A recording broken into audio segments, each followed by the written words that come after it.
Hello everyone, my name is Norman, welcome to OT1, this time on the Blackhawks versus Oilers, playing around for the 2020 NHL Playoffs, Game 1. Obviously, this is one of the most anticipated games, with McJesus against the USA's GOAT Patrick Kane, future Heart winner Leon Draisaitl against Duncan Keith, a team unfortunate not to get into the automatic qualification spots because their regular season ended early, against a team that probably should not be there in the Blackhawks.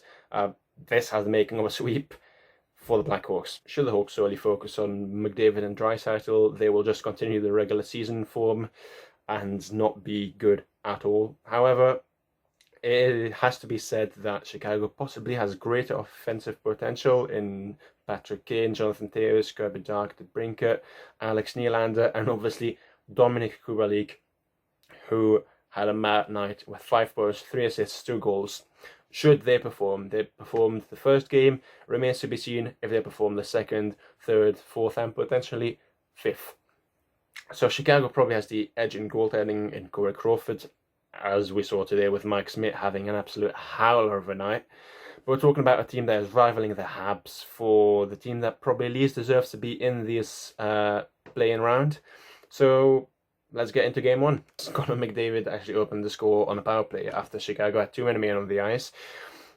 Probably expected by everyone. When you have a power play consisting of McDavid and Draisaitl, the only thing that can probably happen from it is either you get a goal or you just get more power plays because there's no way to stop both of them on the ice together. But unfortunately, they don't have that level in the net with Mike Smith giving the puck literally to Dylan Strome. It's 1-1, and the tanking for Alexis Lafreniere has begun on Edmonton's side. So Jonathan Toews scored the second. It's all falling apart for Edmonton in quick succession, all of them. 3-1 Chicago in the first as well. Brandon Saad deflects the puck, and you can't help but thinking that one of the picks, Nugent Hopkins, or obviously maybe even Draisaitl or Nail Akupov, should have been a defenseman, which probably would have seen the Oilers be a contender for the cup right now. It's 4-1 in the first period as well. There's 4 goals to 1 for Chicago after about 14 minutes, as Edmonton has announced its plans to tank officially. The defense is all over the place. Javes gets his second, and there's no way back for Edmonton. The first period ends 4-1. Chicago has 16 shots to Edmonton's 8, and the game by then is probably already sealed, to be fair.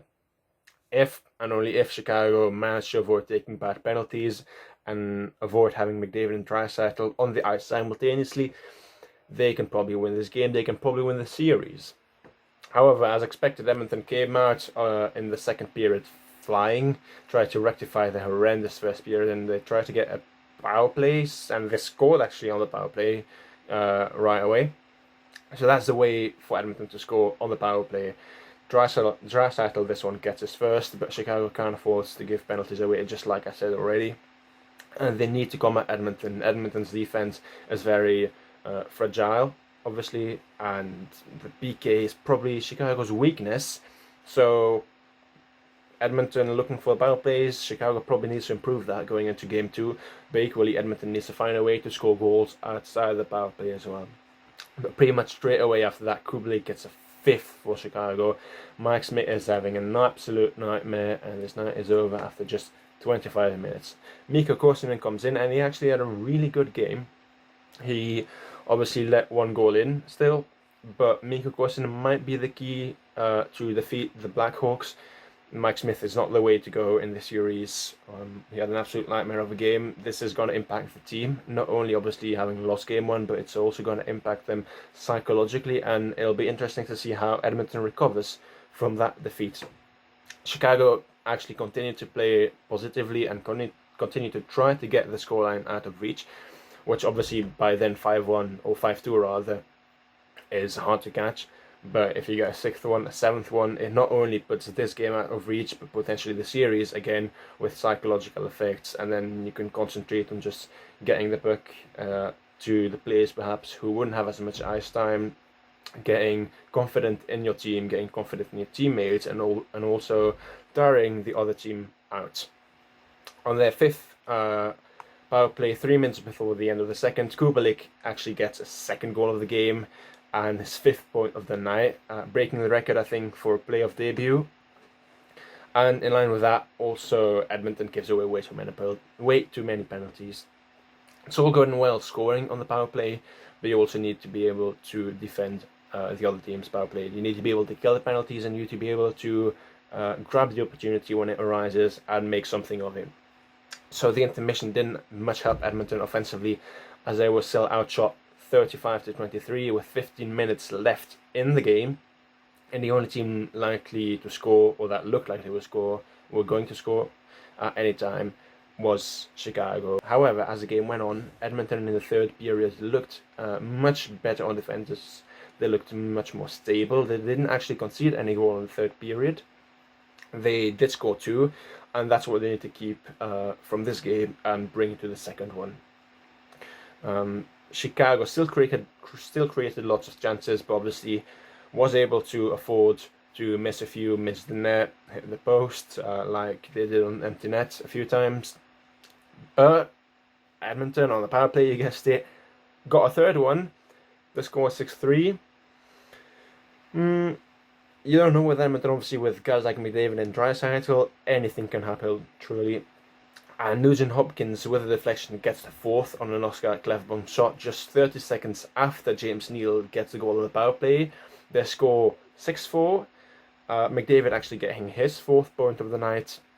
And it's 3 minutes to go, and an empty net with 2 minutes and 30 seconds. Maybe it's a little hope for the Oilers, perhaps, but that quickly gets killed. With 8 seconds to go, Patrick Kane gets a goal on the empty net, but that has been disallowed, and the game ends there. Takeaways of this game, obviously, Edmonton was only truly effective when they had a line consisting of McDavid and Draisaitl. Change up the lines a little, maybe, or at least try one period with both of them on the line, see how Chicago copes with it defensively. Obviously, with Draisaitl and McDavid on the line, you're not going to risk as much offensively and leaving huge gaps at the blue line. So perhaps that's something that the Oilers should look into. Maybe they should consider it. But just like the Rangers and the Leafs, the blue line on the Oilers side needs to improve before Game 2, and also definitely needs to be improved during the off-season. So Kirby Dach on the Blackhawks looked really good. I'm definitely expecting a lot of him next season, but Chicago are managing him very well, not putting too many expectations and not putting too many responsibilities on his shoulder, just giving him time to adapt and to play his own game at his own pace. So Chicago needs to work on its PK, giving up 3 goals on 3 power plays. It's terrible. It actually is really terrible, even with a line of McDavid and Draisaitl. But Edmonton seems really unlikely to get past the first round at all, if they manage to get into the first round of the playoffs. Max Smith, again, is not the guy. Mikko Koskinen look really good, but as I said, Edmonton needs to improve its defense. Chicago needs to improve its PK. And I'll be really intrigued to see what happens during Game 2 and later on during the series in Game 3 and 4, should it get to a 4th or a 5th game, and see how the offense on both sides produces, now that obviously both have let in 4 or 6 goals. So this has been it for the Blackhawks against the Oilers, Game 1 of the 2020 play-in round.